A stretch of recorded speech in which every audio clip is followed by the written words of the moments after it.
When it was decided that we were to sail for Italy, they transferred Paul and some other prisoners to a centurion of the Augustan cohort named Julius. Embarking on a ship of Adimitium that was about to set sail to the ports along the coast of Asia, we put to sea accompanied by Aristarchus, a Macedonian from Thessalonica. The next day we put in at Sidon, and Julius treated Paul kindly and allowed him to go to his friends to be cared for. Putting out to sea from there, we sailed under the lee of Cyprus because the winds were against us.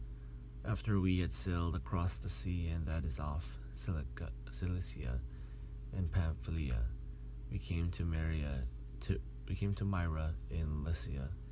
There the centurion found an Alexandrian ship bound for Italy and put us on board. We sailed slowly for a number of days and arrived with difficulty of Sindus. And then the winds are against us. We sailed under the lee of Cretof Salmon.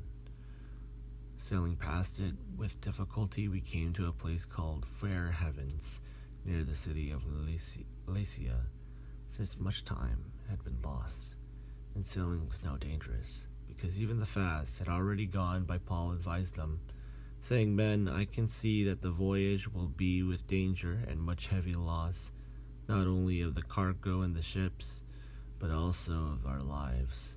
But the centurion paid more attention to the pilot and to the owner of the ship than to what Paul said.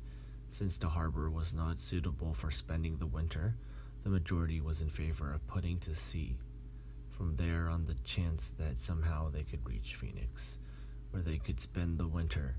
It was a harbor of Crete, facing southwest and northwest. When at a moderate south wind began to blow, they thought they could achieve their purpose.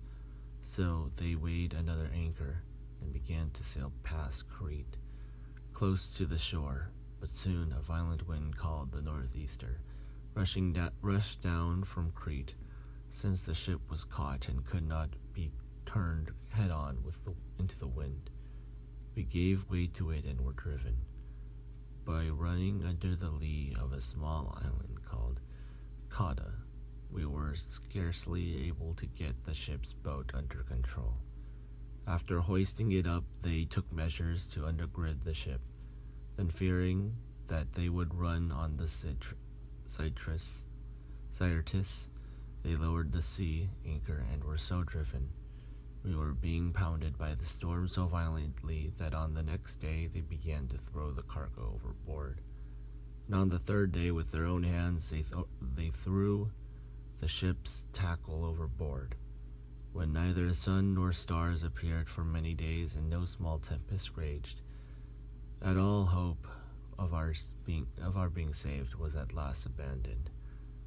Since they had been without food for a long time, Paul then stood up among them and said, "Men, you should have listened to me and not have set sail from Crete, and thereby avoided these damage and loss.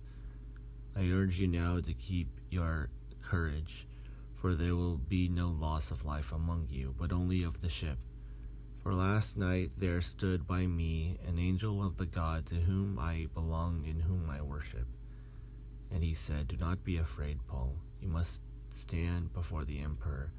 And indeed God has granted safety to all those who are sailing with you. So keep your courage, men, for I have faith in God that it will be exactly as I have been told. But when we will have to run aground on some island." When the 14th night had come, as we were drifting across the Adriatic Sea, about midnight, the sailors suspected that they were nearing land. So they took soundings and found 20 fathoms. A little farther on they took soundings again and found 15 fathoms. Fearing that we might run on the rocks, they let down 4 anchors from the stern and prayed for day to come. But when the sailors tried to escape from the ship, and then lowered the boat into the sea on the pretext of putting out anchors from the bow. Paul said to the centurion and the soldiers, "Unless these men stay in the ship, you cannot be saved." Then the soldiers cut away the ropes of the boat and set it to adrift. Just before daybreak, Paul urged all of them to take some food, saying, "Today is the 14th day that you have been in suspense and remaining without food. Having eaten nothing, therefore I urge you to take some food, for it will help you survive, for none of you will lose a hair from your heads." After he had said this, he took bread and gave thanks to God in the presence of all. He broke it and began to eat. Then all of them were encouraged and took food for themselves.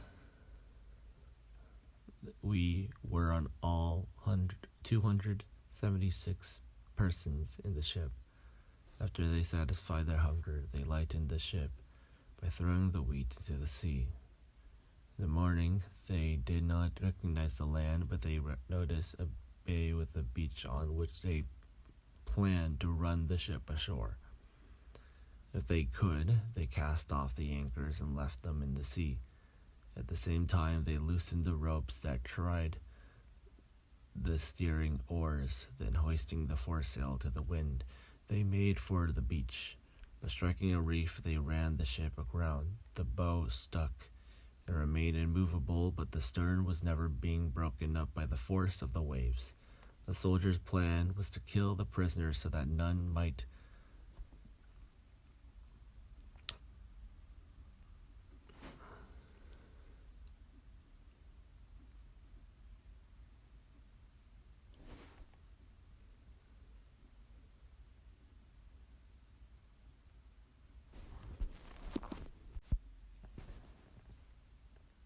swim away and escape. But the centurion, wishing to save Paul, kept them from carrying out their plan. He ordered those who could swim to jump overboard first and make for the land, and the rest to follow, some on planks and others on pieces of the ship. And so it was all that were brought safely to land.